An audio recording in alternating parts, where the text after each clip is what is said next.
What up, party people? It's Louis Repetto live again. If you end up on my screen, let me know if you can hear me. I'm pretty sure you can, but I want to make sure, and I don't have anyone here to check. I can look my audio. Yeah, that's good. I guess you can hear me. Well, thanks for watching on the replay or live. I am doing a video today, and I'm not really sure what I want to talk about. But I am pretty excited about having a video tomorrow live at 6 o'clock and featuring Miriam Francis, who was on season 2, episode 1 of Scientology in the Aftermath. Leah Remini, Scientology in the Aftermath. She was in the beginning for probably the first 20 minutes, and she tells her story there of being born into the Sea organization and being a young cadet at a very, very young age and being SA'd while in the Sea organization as a cadet. In that kind of situation in the Sea organization, there's not a lot of people watching the children, and that is what she explains in this episode. It's a very good episode. I knew, okay, it was a very good episode, season 2, episode 1, and she does a really good job, Miriam Francis, of explaining her story to Leah and Mike, who were exposing the abuses of Scientology and the Sea organization. So she does a really good job of that, and you should definitely check out that show if you can. And then she's going to be on tomorrow, 6 p.m. Central Time, and she'll be on this channel. And we will be talking briefly about her stay on the show. I definitely want to ask her about, how'd she get on the show? What was she talking to? How did she speak out for the first time? And then also ask her about her experience with Leah Remini. What was that like? And what was her experience with Mike Rinder? And the whole thing, like meeting Sina Kamula and Sina, and just being there on that set. I think that'd be really cool to find out, and I want to know. Another thing I want to talk to her about is our intersection of when she and I were both in the Sea organization in the early 2000s, because I remember her briefly, but she said she was at my church. She worked at my church. We were in 2 different divisions, completely different divisions, and it's just odd that even though she worked there for a year and a half, we barely ever met or interacted, and we were in the same work. That's crazy to me. So, I'm interested in talking to her about how she left the Sea organization, because she was in the Sea org after she became a cadet. In the show, it only talks about that part of her life where she became SA'd in the Sea org. I mean, as a cadet, though. No, and then later on, she joined the Sea organization, was a professional word clear, I believe, and then escaped the Sea organization. She escaped, and she left probably some family behind. I knew her brother, and we'll talk about that as well. Her brother and I, he was on the church that was Asho Foundation. It's American Saint Hill organization. That's ASHO. Day. I was in day. I was always in day the whole time I was in the Sea Org, except for when I was in the security in the very beginning. So I was on the day organization, and I only worked to service the public during our service public hours, which was 9 to 6, Monday through Friday. That was just the public servicing hours. However, Sea Org members work from 7 a.m. until 12 a.m. every day. So all of that other time, we were doing other things. I, Ben Francis, Miriam Francis' brother, he was in Asho Foundation, and his primary public servicing time was nights and weekends. So he would deliver to the public 7 p.m. to 10 p.m. and then on the weekends he'd be delivering the whole day, 9 a.m. to 10 p.m. at night. And at first, we Ben Francis and I actually both went to Flag in the year 2000 together. He was in a different unit than I was. He was in what was called New World Corps, which was a beginning organization that only had a few people in it, and they were assigned to help deliver the upper levels of Scientology, the confidential parts, to the staff members. So he was part of New World Corps group. He ended up going to Flag for a year along with me. We weren't on the same plane or anything. I met him there. And he was in the Sea organization. I was in the Sea organization. I was at Asho Day, and I was doing full-time training for a year there. I mostly interacted with him like on drills and stuff. So we would do like pro metering drills and things like that together. And then we did the PTSSP course, specialist course.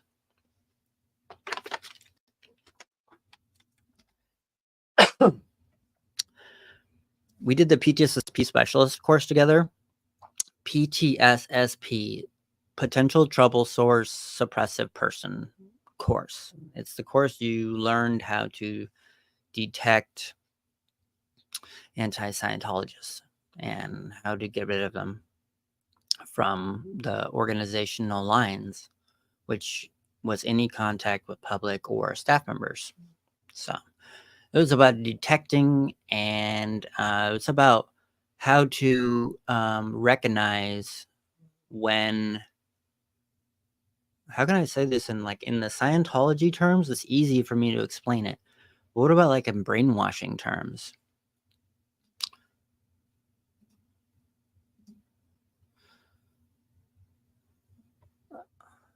Leah, Julia, hi Lewis, much love. Thank you.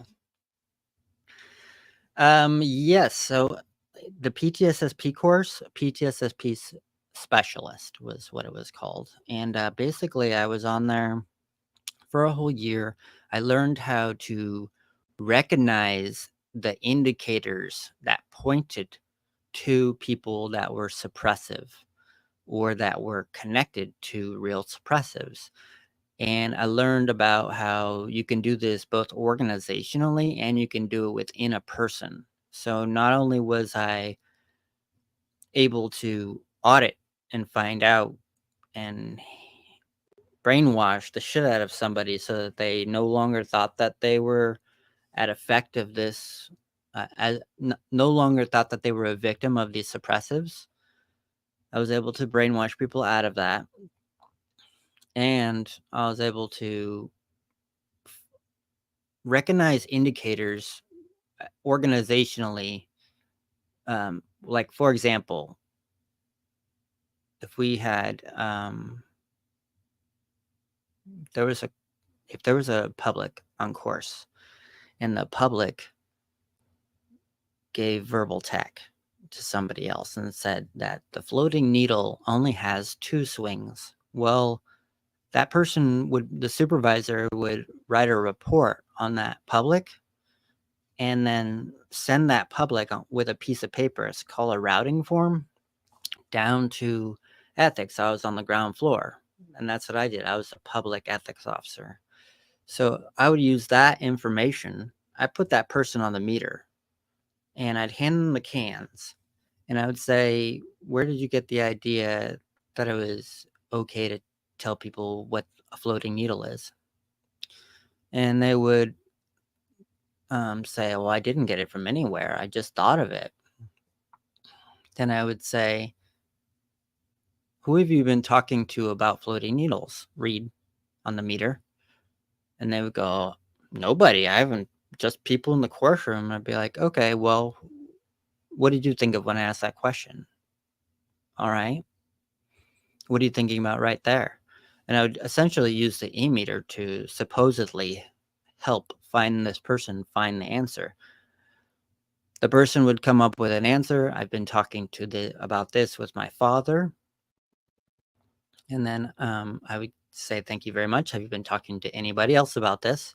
Have you told anyone else this verbal technology, which is an explanation, verbal tech, is an explanation of what any interpretation, explanation, or repeating of Scientology words, any words that Scientology in the context, if that is repeated, not exactly verbatim, that is verbal tech.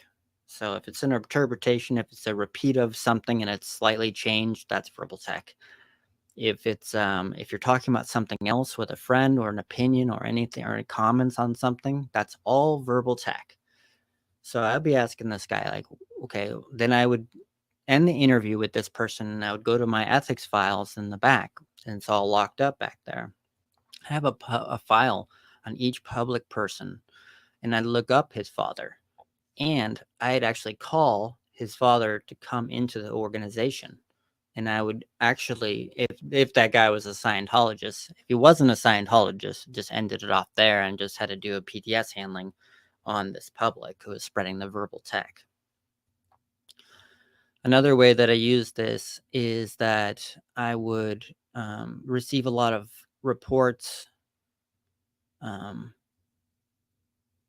Let's say I started receiving a bunch of reports from public about a business. And the business there was some kind of sexual activity going on in the business, and there was there was reports on this.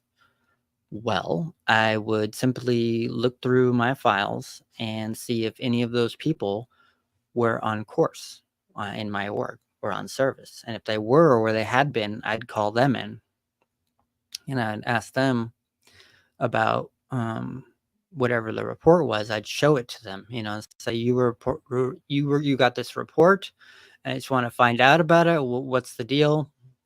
And I'd have them usually write something down because it's just a lot easier for me to deal with a multitude of public like this versus dealing with people in person. So I'd have the ethics receptionist. I was like a receptionist that worked for me and a couple other people. Her name was Wella. For a time, her name was Wella. There was a couple other people, but I'd have the ethics receptionist just tell them, hey, listen, just write this down, all the information. So I'd do that. Then I would review the information and look for any kind of suppressive characteristics. I would look through the antisocial characteristics that I had memorized. I would look for any financial crimes or situations. And like if someone was evading the IRS, I would look for that.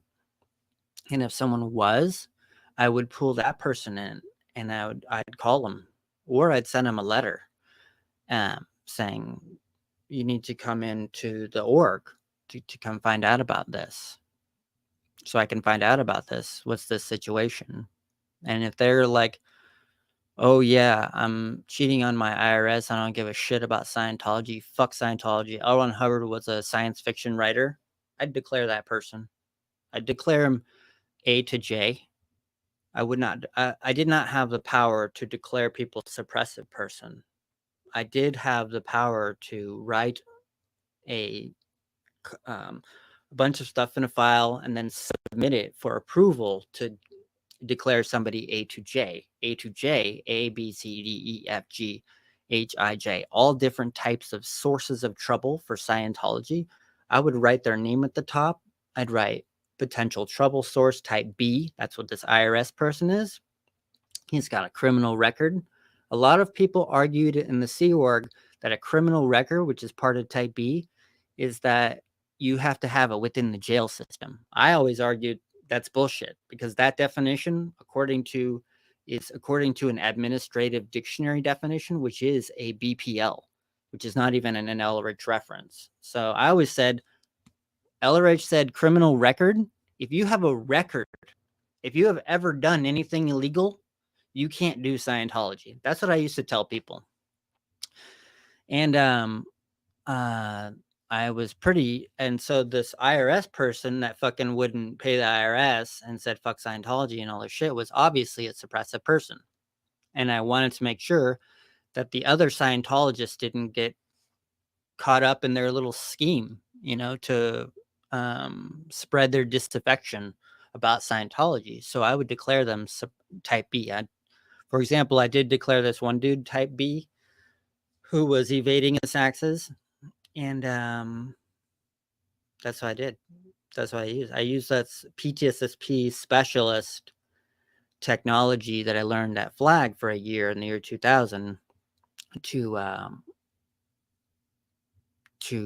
find SPs and like do these kind of things with them, and then also find their victims. They in Scientology, it's not called a victim; it's called PTS, because there's no really victims in Scientology. I call them victims because it's easier to think about it like that. So all the SPs, suppressive persons, they had all these victims. So I'd have to go through and find all their victims. Like this one IRS dude that was spreading the disaffection about Scientology. I went around and I did a little interrogatory with these people. But I did it in person, or I called them on the phone. I didn't send any like letters or anything with the interrogatory. An interrogatory is like a piece of paper that's a couple pages long that has a number of questions on it that are geared to find out about one specific thing or one person. And that's an interrogatory. You're supposed to tabulate the interrogatory and then find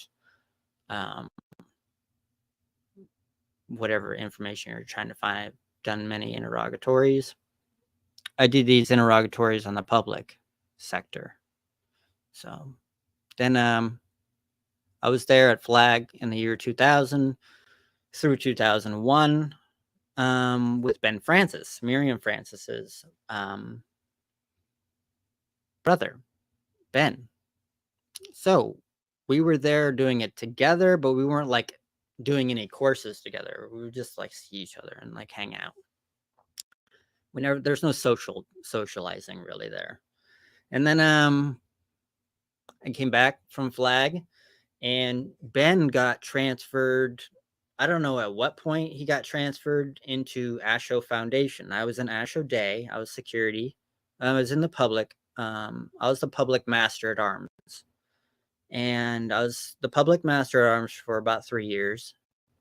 And I dealt with public ethics situations where I was finding SPs, finding their victims, and fixing the situations. A lot of times I did a lot of handlings on public where they would disconnect from their family. They had earlier done that. I'd find these folders. So I'd find these folders of people where the dad or whatever, they were forced to disconnect from their daughter because the daughter was antagonistic to Scientology. That's the stupidest fucking thing I've ever thought. Like, why would you disconnect? And I told the Scientologist this, this is so stupid. You need to reconnect. You need to reconnect with this person. They're like, oh, I don't know how. And I'm like, yeah, it's easy. You just talk to them like a real person. You just call them on the phone. I coached one guy. His name was Roy. And Ray. He had been disconnected from his daughter for 20 years because she was antagonistic and he was getting some auditing at the org. And this was year 2000, and this is probably like from like the 80s. So he got sent to me to deal with it. And I said, okay, well, you need to handle your relationship with your daughter. You need to apply Scientology. You should not just disconnect. That's ridiculous. So I wrote him a list of references. It's called a program. I wrote him a piece of paper, and it's got like 10 steps on it. And he's there to read all these things, and he's got to do between each step. He's got to come to me and and I've got to check him out on it, on the ethics stuff. And then I would sit there and I'd check him out on the different references that I showed him, which were usually just "You Can Be Right." It's one reference. Another one's called "The Ethics Officer." Another one's called, I mean, a couple from "The Way to Happiness," because I always use simple, like but simple references with the public because it was just a lot easier that way. Like, set a good example, you know. That's easy to fix. That's an easy thing that anyone can do. So then Ray, then I checked him out. Then I drilled him on how to talk to other people without making them wrong. That's what he was doing, and then I had him do it. I just had him send him away, and he did it, and he was so happy, and he was like practically crying. And I was like, "Yeah, this is like Scientology. You're supposed to use this in your life." Ben Francis, back to Ben Francis. He gets in the Sea organization, Asho Foundation. That's on the foundation. I'm on day, and he becomes a supervisor, I believe. And he becomes a supervisor. I don't really have much interaction with him, just like a hey in the hallways or whatever, because our schedules are totally different. I respected him though, because he was very precise and very he knew the reference, and also even if he didn't know the reference, he could always find your misunderstood word, or he would say the exact right L. Ron Hubbard patter in response to something. Because just so you know, on these posts in the C organization, you're supposed to, the things that you reply to people are according to an exact pattern. So as a supervisor, he learned all of the patter for how to respond to things. And so I respected his supervision patter expertise. And he was very good at helping other people, I noticed, and other students and stuff. And I think he would come to me when I become a supervisor as well, but I was still in the day organization. He was foundation. I was in day. So we were both supervising the St. Hill Special Briefing course. And that was the main dish of the organization of ASHO, ASHO, both day and foundation. He was souping there, supervising, and he was supervising. Yeah. Then, oh yeah. Then much later, several years later, I became the staff section officer, and he became the staff section officer. This is wild that this happened. And then he was the SSO ASHO Foundation. I was the SSO ASHO Day. So he was a SSO and I was a SSO. So both he and I had to go every week. We had to go to Perimeter Council. And that was the main time I mostly intersected with him because his hours were different than mine. We would go to Perimeter Council together. And Perimeter Council is a council of people. Like a lot of fucking council is so stupid. They call it's a group of people. The staff section officer, the staff master at arms of each org. So Continental Liaison Office, boom, they would have their SSO and their ethics staff person. This is all Sea Org members. AOLA, they would have theirs. ASHO Day, me and another person, Jenny usually. ASHO Foundation, Ben and Dagny. Then Bridge and a couple more. I'm gonna roll the freaking orgs on there right now. So we would all get together in a group, and the senior inspections and reports director, so the dude that's over all of us in regards to staff member situations. So all these staff member situations, we would talk about the progress. We'd have a little list. I have a little list of the progress for each staff member that wanted to leave, each staff member that was pregnant, each staff member that wanted to unalive themselves, every staff member that had been ill or had an accident or was roller coastering. So we have a list of all of these people, and it would be about 40% of all of the crew. So I had 120 staff in my org, and at 40% of them had one of these conditions that I laid out. So we would have to report back at this perimeter council about each of these staff members. There was one point where we had to do like a medical perimeter council, which I didn't really like going to. Micho, my deputy, Micho Danelovich, he went to them because he took care of most of the medical stuff. I took care of most of the taking care of the auditing and taking care of the training of the staff members. So Micho went to the medical one, but I was kept abreast of it. I knew a lot of stuff, and there's a lot of senior citizens that do get abused in there because they're not being taken care of. That for another video, I guess. Then my what the hell am I saying? So what am I saying here? I'm the staff section officer. I'm going to these perimeter counts. That is when I mostly interacted with Ben, because we would try to figure out how to handle people, and we would also talk about what we could do, like as exchange, like as a favor to him, and then he'd do a favor for me, because staff members, they need like different they're complex, and they have all these different parts, like their training, and then their medical, and then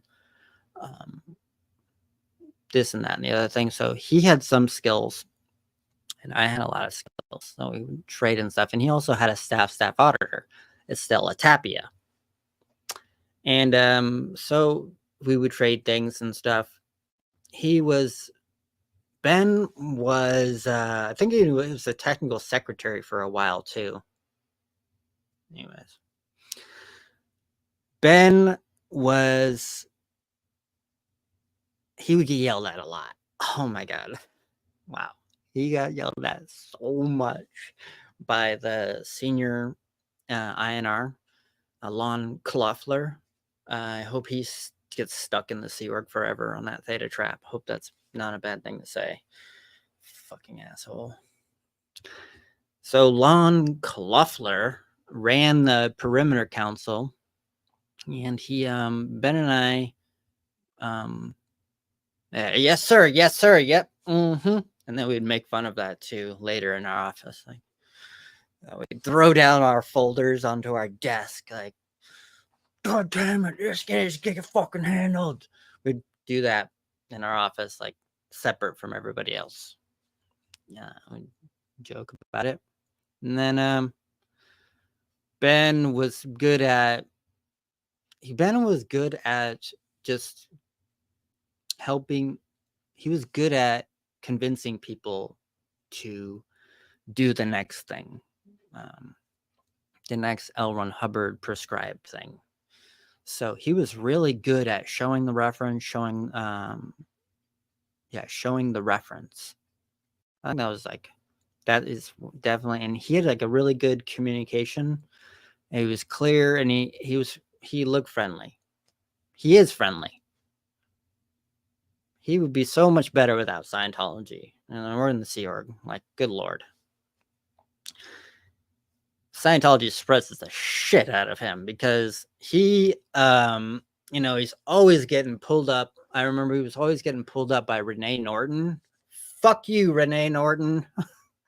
That chick abused the shit out of Sea Org members, and Ben was one of them. She would pull him up there and say how suppressive it is and he is for letting the staff members continue on and not get through their basics, and how he was such a piece of shit. Yay, thank you so much, Tamara. Glad you are out. Now you can be yourself and do what you want. Yep, goddamn right. I can go onto YouTube and bitch about people like Renee Norton. She was so abusive to her staff. She would bring the staff up in front of everyone and like berate them and yell at them and stuff. And just calling them awful names. And I'd hear about it all the time from Astro Foundation staff members. And Ben was no exception. So Ben then he told me about his sister briefly one time, Miriam. He said that something to do with, he couldn't tell me. I didn't know that Miriam had attacked Scientology verbally or publicly. I did not know that. And until I had left. Maybe she didn't. But he was connected to her and he was asking me for a reference about PTS tech, and I showed him this reference. It's in the suppressed person. I showed him this reference in the suppressed person rundown, where if you, a Scientologist, get the auditing and handle the problems that you created that caused the suppressive person to then suppress you later, that will handle the suppressive person from far away, like magic. He even says it's like magic. I showed him that reference, Ben. I feel like he might have been thinking about whether or not he was going to disconnect from Miriam at that time. I'm not sure. I feel like it could be telepathic there and picking that up, but he didn't actually say that. But he did talk to me about Miriam a little bit. Said that she was in Australia, and yeah, some kind of PTS situation he had, but he wasn't allowed to talk about it publicly to other Sea members like me. I was just his friend. I never lived with him or anything, but I knew his wife, Rady DePauli, and her mom. Her mom, oh my God, I just remember this. Rady DePauli, her mom. I think I supervised her mom for a little while. Ben might have even supervised her mom on some training courses. And then they were a really happy family. They were just so cheerful all the time. Yeah. Rady was the wife of Ben. Yeah. I don't know, didn't know her very much, but what I did know her, she seemed pretty cool. She was the establishment officer at AOLA. And so I would see her at Permanent Council now and then. And she got to see what it was like to be abused by Senior Einar and Kalon Kloffler. Fuckface.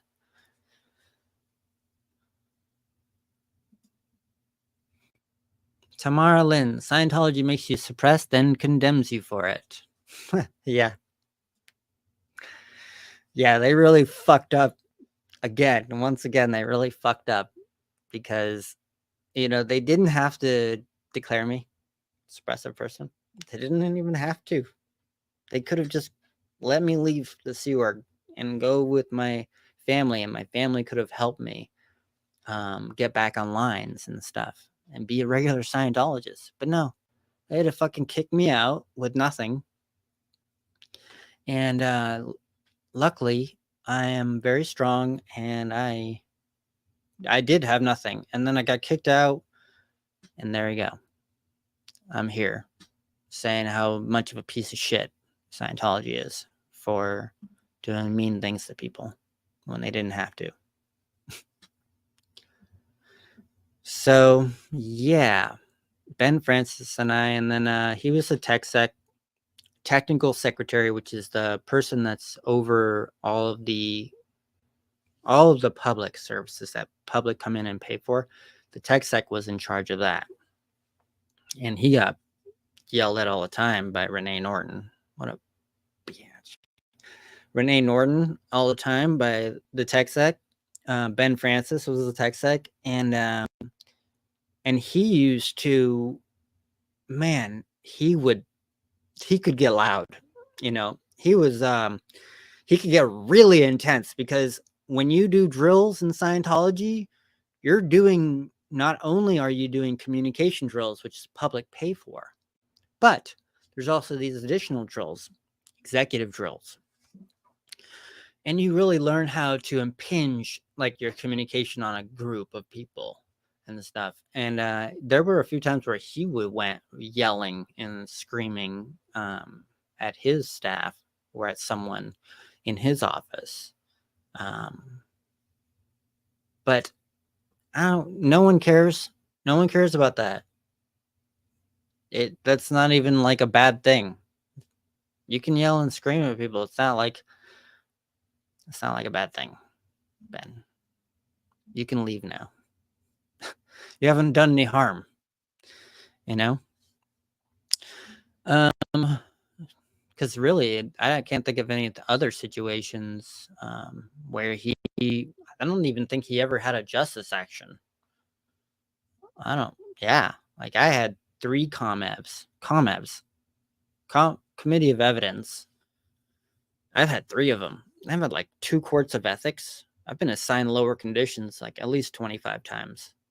And then I was there for a long time, 1999 to 2013. I was there for a really long time, and I got assigned so many conditions. I had to do so many like penalties, bilge work. Anyways, sucked. Ben's still there, slaving away, I'm sure.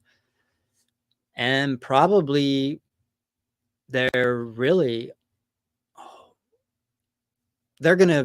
Scientology is eventually going to victimize Ben, because he's, he really loves his wife, and I bet you, that just makes it even worse. Like, you could victimize her, and Ben's gonna go with her. He's gonna leave her with her out of the Sea Org if she leaves. I think she'll leave too, because I know her mom, and her mom was very dedicated Scientologist, and I'm sure she has gone on up the OT levels now. But she was also very empathic. I believe that's what the word was she even used. So we'll see. I'm sure she'll leave eventually.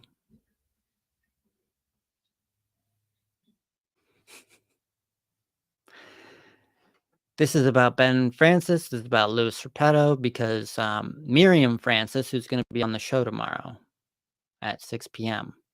That's going to be exciting. Ben. He knew Aaron Smith-Levin, maybe. I don't remember. Yeah, that's it. Ben Ben got along with Aaron Smith-Levin really well, too. I'm trying to think of the people that we both know who left.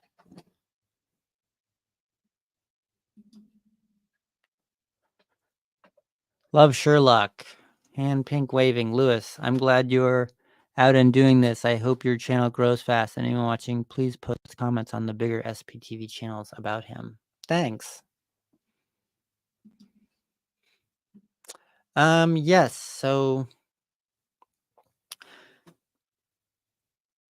I'm talking about ASHO, Permanent Council, all kinds of things. That's me right there.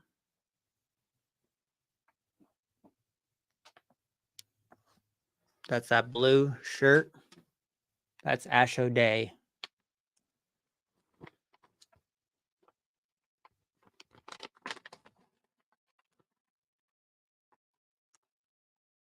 Oh my god, this actually might even be rated to Polly's mom. I think it actually might be. I'm not sure.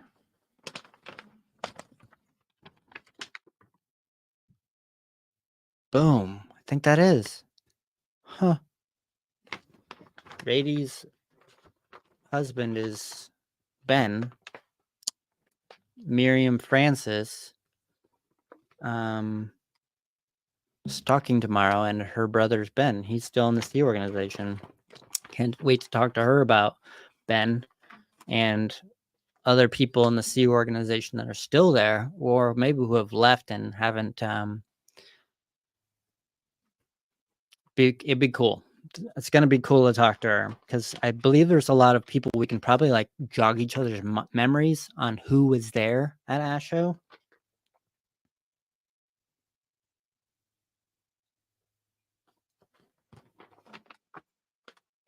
Yeah,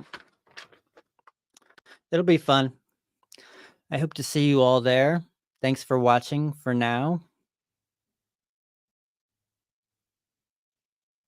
Sorry, I've got something in. Oh, here we go. Thanks. Roar. Hi, Lewis. Thank you so much for sharing your story. You are helping people so much more than you ever even know. Thank you. You're welcome. My pleasure. I'm sure that there's got to be something else I can talk about right now. I just feel like I lost my mind for a second. Oh yeah, I know what I'm gonna do. This will kickstart it.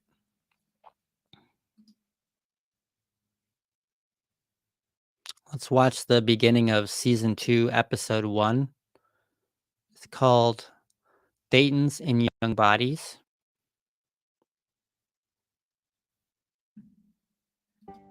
This season, you're going to hear even more horrific stories. And although they're heartbreaking and shocking, it does validate the fact that we are doing the right thing by continuing to speak out and continuing to expose Scientology and its abusive practices. We will stand together, all of us, and we will continue to right these wrongs. I am the writer of the textbooks of Scientology. The aim and goal is to put man in a mental condition where he can solve his own problems. Without any Scientology organization, things are not going to change on this planet. After years of slowly questioning Scientology, Leah Remini and her very public break with Scientology. Stop lying to people that they hold their eternity in their hands. Stop telling parents that it doesn't matter what you do this lifetime other than Scientology. If your religion is so amazing and doing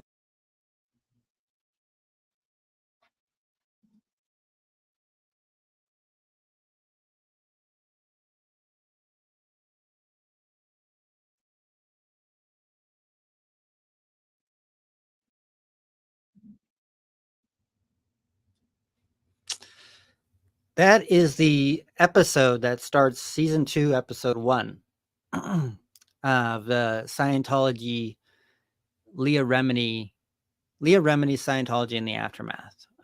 Excellent show. If you haven't seen it, definitely watch it. Miriam is going to be on. She is going to be on tomorrow at 6 p.m. Is it correct that you're live daily at 4 p.m.? No, it is not correct because I've been going through some mental conniptions and sometimes I just feel blocked, like I can't communicate, and I can't do the every day at 4 o'clock thing at the CST. I wish I could, but I'm gonna try. It's just a good time for me to do it. But if I do get back into it, I will definitely put it back on my profile on YouTube. Thank you for asking.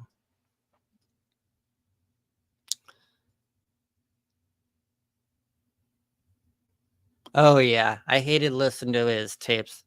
Yeah, I know what you're saying. Yeah. Um Yeah, his the quotes that they use in the every time they use a quote, I don't understand why they use like the crappiest sounding quote. Like it was like his I was like he was like dying or something while he was delivering the quote. I don't know why. There's some other good, LRH references, lectures that were decent. I don't know why they didn't use those. Thank you. I'm in Missouri, St. Louis, Missouri, Central Time. Yeah. So I want to actually see if I can present this share screen and go back to it.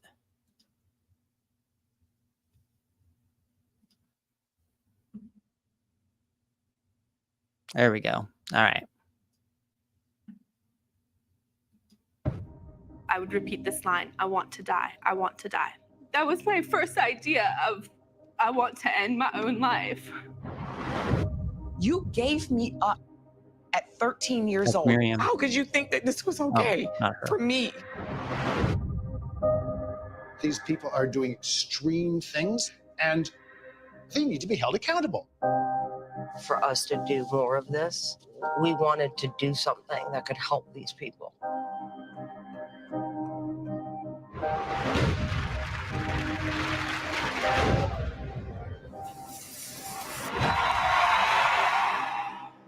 We need to do more than simply document stuff. You got this. People will continue to speak. People will continue to fight.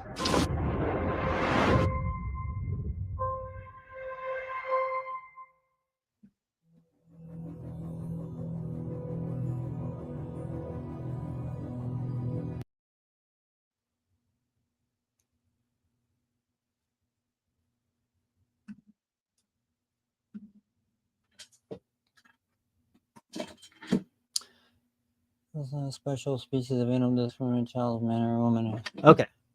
Yes. So Elrich is describing in this book child Dianetics, which is not even a book about. It's not even really a book anymore. They actually took it out. Child Dianetics was a compilation of child references that L. Ron Hubbard had made. He would make references to children in various lectures. They compiled it and made it into this book, Child Dianetics. That's where this reference is from. Child is distinct from this thing.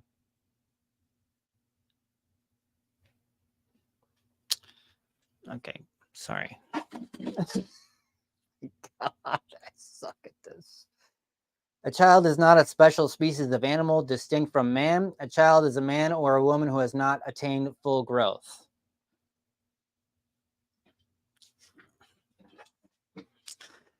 So, yeah, that is true. I grew up thinking that Thetans and young bodies. So, a Thetan is basically doesn't have any age. They are immortal. They have no gender as well. That is actually a reason why I would call myself gender fluid or not having any gender. It's just because I'm not really sure if I'm male or female. And sometimes I feel like it changes in my mind. And so I just say I'm gender fluid. But I don't mind being called him or they or them or his, her or she. Any pronoun is fine. But yeah, so Thetan is somebody who has no gender. It is they're in a child or they're in an adult. It makes no difference. We've all had millions of years of experience already.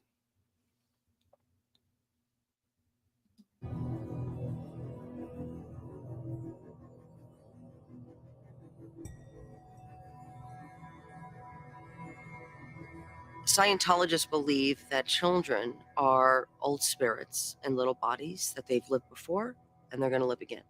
Why is that dangerous? That's a dangerous concept because then there's no ownership. You learn that, yes, your daughter's your daughter this lifetime, but Maybe she was your mother last lifetime, and she might be your husband that, another lifetime. So you don't really value your interpersonal relationships with your kids. There's not like that ownership of like, no, that's my kid. I will deal with my kid the way I deal with my kid. You hand your child over to Scientology, and it's just no way for a child to be raised.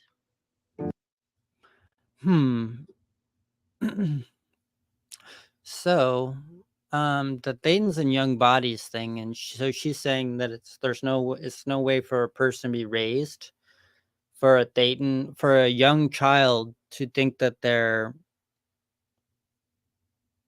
neither an adult nor a child, that they're a wizard, basically, and they have magic powers. So that's what Scientology is teaching them.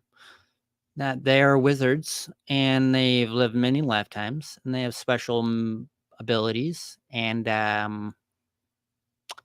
yeah. Now, Dayton's in the okay. So, want to talk about that for me? My parents, my dad and my mom, they never really treated me like.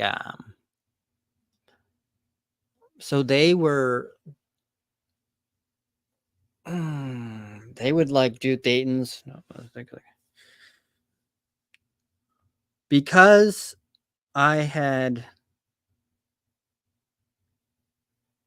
I grew up, Lewis. I believed after growing up, after like 14 or 15, that I was not really related to my dad, Dayton. I'm Lewis Dayton, and Lewis Dayton is not really related to Dad Dayton. Just our bodies are along the same genetic line. And so in my mind, it was like, it wasn't that important to me to see family or to go to a relative event, or I didn't get it. I didn't care because I thought, oh, we're just Daytons. We're living here. Like, our connection is through these bodies. And I remember talking with David about this, one of my best friends growing up, and he was just saying that, yeah, your bodies are not even, they're connected like genetically and all that, but as a person, you're not. There's really no relation. You could be, I could be your mom from 5 lifetimes ago, or we don't even know each other, or and then that became more real as I became a Sea Org member. That your family, it doesn't matter. The only reason why you want to deal with your family in the first place is so that there's no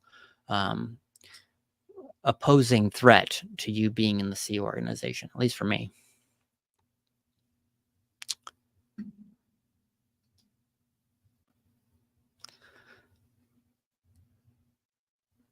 Yes, me too. All right, here we go. Oh.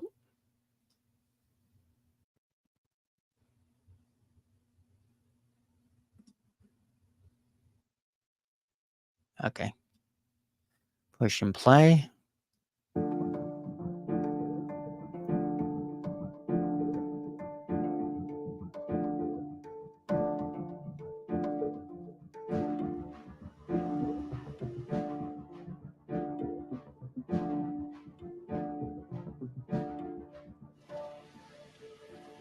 After season 1, more people reached out with more tragic stories of an organization that claims to be the moral standard for the world. The hypocrisy is just horrendous. And are there people that actually do want to do something about it? Yes, there are. And we're meeting 2 of them today. Boom. I like how she drops the hammer. And we're meeting 2 of them today, and we're going to do something about it. So that's where she the introduction to Miriam happens. She tells her story about being brought into the Sea Organization as a young cadet child while her parents were Sea Org members, and she got sexually assaulted multiple times, and the nothing was done about it by Scientology. Common story. It's ridiculous, if you ask me. So later on, she actually joined the Sea Organization, and that's where I knew her for a year and a half to 2 years. That's where I knew her, and we're going to talk about it tomorrow at 6 p.m. It's going to be great.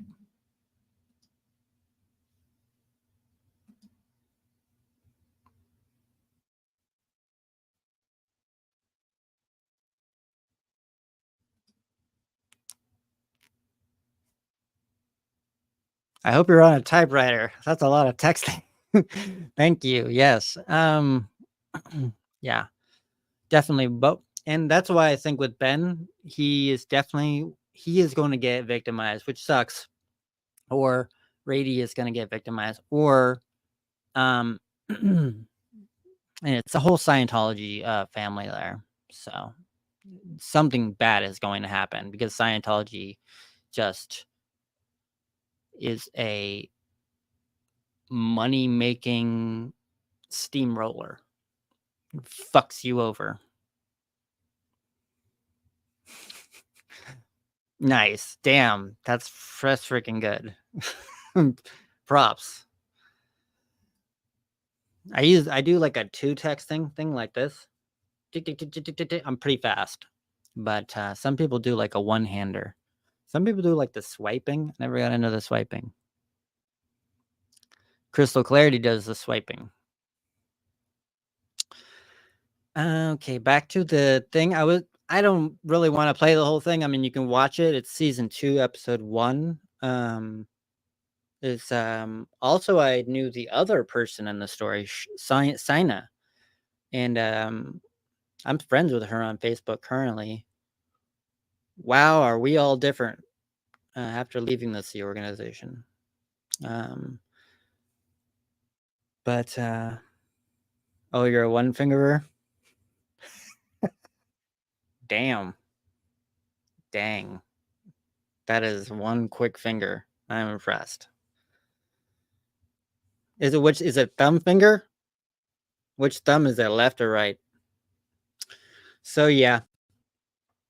I knew Sina as well. She was on the Aftermath. She was awesome. I knew her in the Sea Org. She was in Astro Foundation as well. She was an examiner, and I used to always want to be like her. She has really good TR0, and she looks so pleasant. She's just very relaxed and pleasant. And then she would rarely ever miss calling it a floating needle. She said that, the floating needle definitions, they change all the time, depending on who is looking at reviewing the video, which I totally agree with.